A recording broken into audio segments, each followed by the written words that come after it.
아무쪼록 건강에 조심하시기 바랍니다. 오늘은 우리 김성욱 기자, 좌익 추적을 전문으로 하는 우리 김성욱 기자가 저 한 20분쯤 이야기한 다음에 요새 친북 좌익 세력들의 동향이 어떤지를 보고를 드리게 되었습니다. 이제 한 6개월 정도 전에 여기 나와서 비슷한 이야기를 했는데 그 사이에 또 이 좌익 세력들의 동향이 많이 달라졌습니다.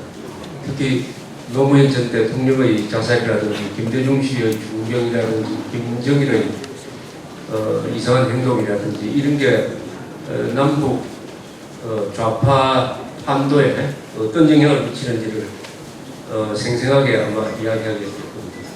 그 전에 우선 지난 최근에 일어난 걸 가지고 몇 가지 말씀을 드리려고 합니다. 우리 이 이명박 정부 인사 중에서 좀 실패한 인사하고 성공한 인사가 있는데 최근에 국가인권위원장에 현병철이라는 사람 교수 출신을 임명을 했더니 이 사람이 국가보안법을 철폐하는데 최선을 다하겠다라고 지금 이야기를 하고 있어가지고 우리 화가는 우리 조영호 씨 어디 있습니까? 그분들 병원을 가서 또 시위를 했습니다. 이게 말하자면은 이념 무장이 안 된 사람이 인사를 하면은 이렇게 되는 거죠. 이게 이제 중도 실용적 인사지. 중도 실용적 인사.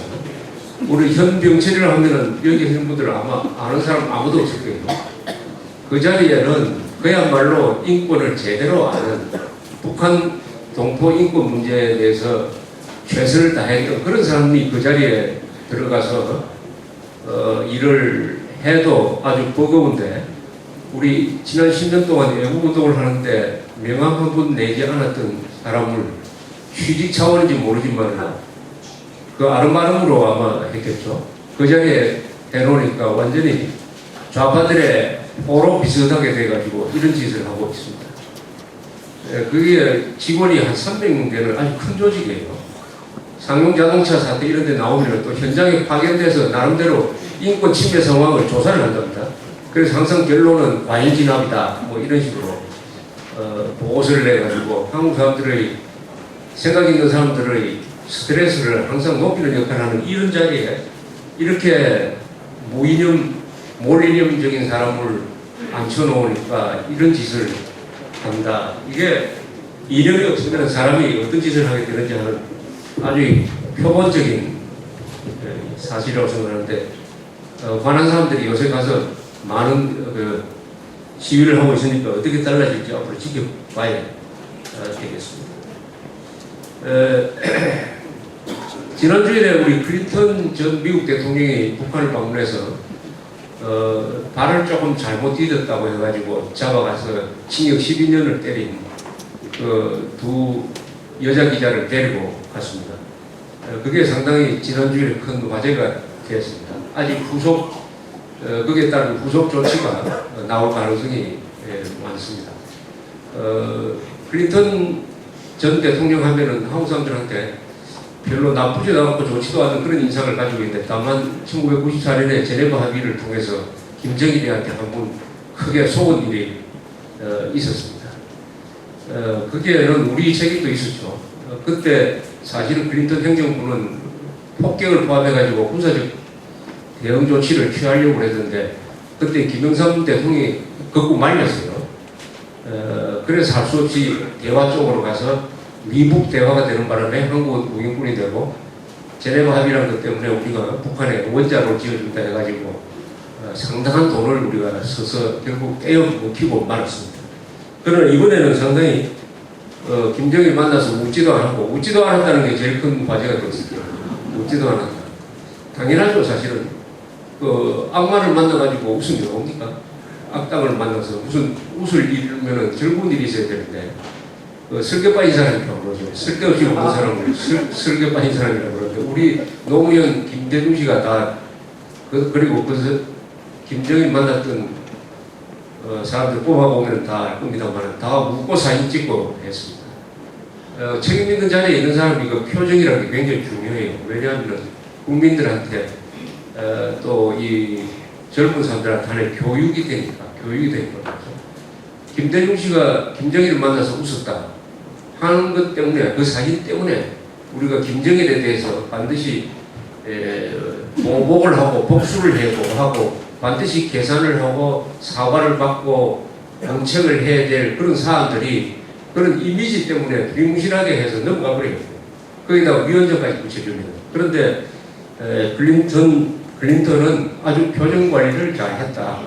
또 말도 아주 아끼고 해서 역시 전직 대통령이 뭐가 다르다 해가지고 인기가 상당히 높아졌습니다. 그런데 미국 관계에 새로운 어떤 또 대화 모드가 열릴 것이다 이렇게 지금 추측을 하고 있습니다. 그 자리에서 아마 클린턴 대통령은 미국 입장을 설명했을 것이고 김정일의 이야기를 듣기만 했을 겁니다. 그래서 그걸 아마 이 오바마 정부에 전해줬을 것이라고 생각합니다. 오바마 대통령한테 전하기 전에 자기 부인한테 먼저 전했겠죠. 그래서 요새 나오는 방향이 이렇습니다. 아마 이래 되면 이제 미국, 북한 또는 북한이 다시 육자회담으로 돌아가서 다시 대화 무드로 갈 가능성이 많습니다. 그동안 김정일이가 뭘 해보긴 해봤는데 한 1년 반 동안 이 세상을 상대로 어리광을 피워봤는데 사실은 돌아온 게 별로 없어요.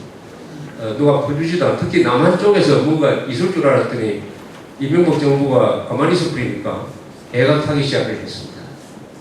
그래서 두 사람을 잡아가지고 이 사람 장사를 한 건데 아주 잔인한 인질 장사를 한 거죠. 도저히 용서할 수 없는. 그래서 아마 대화로 나갈 거예요. 대화로 나갑니다. 대화로 나가기 시작하면 이 개성공단에 붙잡아둔 유모씨라든지 아니면은 그 동해에서 끌려간 우리 의선 선원들을 돌려주게 될 거예요. 그래서 대화 무드로 가는데 문제는 그 다음에 어떻게 되느냐 하는 것입니다.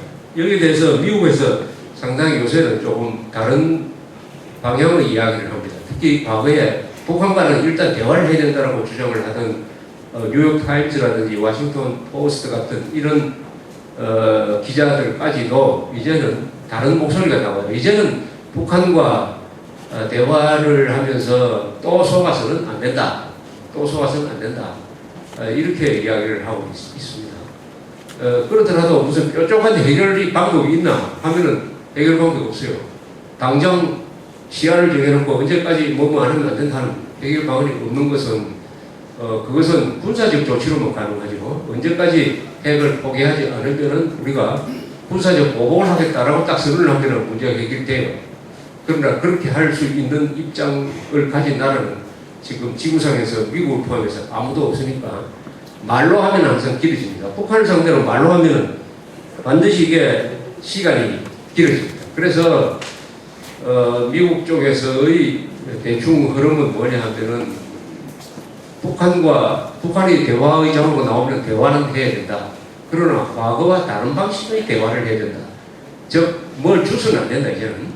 뭘 주서는 안 된다. 그러나 대화는 계속 하면서, 제일 중요한 것은 외부로 핵을 확산시켜서는 안 된다.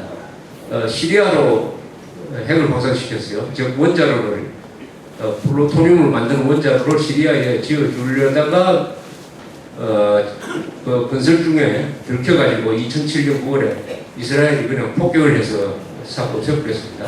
요새 또 미얀마에 범하죠. 미얀마에다가 지금 원자로를 하는 작업을 시작한 것 같은 증거가 많이 지금 포착이 되고 있습니다. 이런 짓을 못하도록 철저하게 봉쇄를 하자. 대화를 하면서도 봉쇄는 풀지 않는다. 이렇게 하면은 시간이 꽤 오래 걸린다. 즉, 핵을 없애는 것보다는 일단 핵 확산을 못하도록 봉쇄를 해야 되겠다. 이런 전략으로 지금 가고 있습니다. 문제는 이렇게 할 때 한국은 어떻게 되느냐. 한국은 핵 확산과 관계없이 지금 직접적인 위협에 직면하고 있는데 이것은 미국 사정으로는 일견 그 방법이 있을 것 같은데 우리로서는 장기간 그것을 감당할 수 있느냐. 우리로서는 직접적으로 핵 위협에 노출된 입장에서 미국처럼 느긋하게 봉쇄를 해가지고 핵 확산만 안 하면 좋다라고 우리가 기대할 수 있느냐 하는 여기에 아주 우리 어려운 상황이 직면해가 있습니다. 다만 그렇게 오랫동안 대화를 하면서 북한에서의 변화를 기대한다. 북한에서 무슨 급변 사태가 났을 때 그것을 즉각 이용할 수 있으려면 대화 채널이 유지되는 것이 좋다. 이렇게 지금 가닥이 잡히고 있는 것 같습니다. 그런데 이 핵 문제만 나오면은 중국을 통해서 뭘 해결해야 된다 이런 이야기가 나오는데 중국한테 압력을 넣는 방법이 여러 가지가 이제 나오죠. 뭐 일본이 핵무장을 한다, 우리가 핵무장을 한다, 대만이 핵무장을 한다 이런 이야기를 했을 때 과연 중국한테 먹히겠느냐? 중국 입장에서는 그것을 압력으로 생각하지 않읍시다. 중국에서는 일본이 핵무장한다는 것은 절대 있을 수 없다고 생각합니다.